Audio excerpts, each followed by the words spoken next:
Was this pretty close to what you guys wore? Well, it's identical in every respect, yes. It's standard uniform for a fighter pilot. And it's got the earphones and the helmet and the mask where you get your radio telephony you speak into, and you get your oxygen fed up through that rubber tube you see in the front there.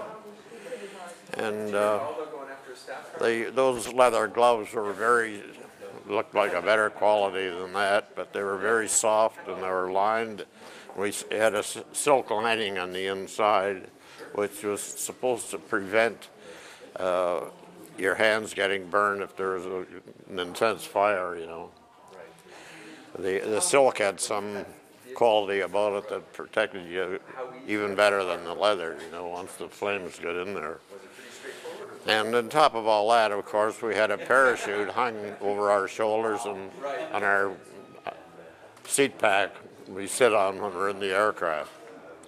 So it's a pretty bulky outfit by the time you get it all on, and have to move around in it and try to climb into a Typhoon, which is about 14 feet up, and get yourself into the cockpit. It's no easy task, but it got to a point where you could do it without thinking and pretty fast. The sight of these museum pieces conjured up some clear memories of days long ago. When we were out on a run, we had a designated target, of course, and before we ever got to the target, they used to send markers up with their 88. They seemed to know where we were going, and they were bursting right at our height where we'd go into our dive, you know. And they were very devastating, and when we got there, they'd close in and be quite a number of shots up. But it was a lot of concussion from the blast, you know. They're very accurate, too. As a matter of fact, a couple of our guys, one of them, Billy Gibbs, as a matter of fact, we were above cloud, and he got a direct hit and disappeared in the cloud and fire. One of these.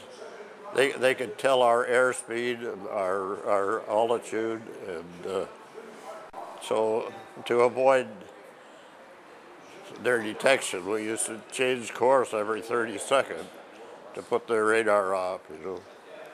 But even so, they were very devastating, very accurate.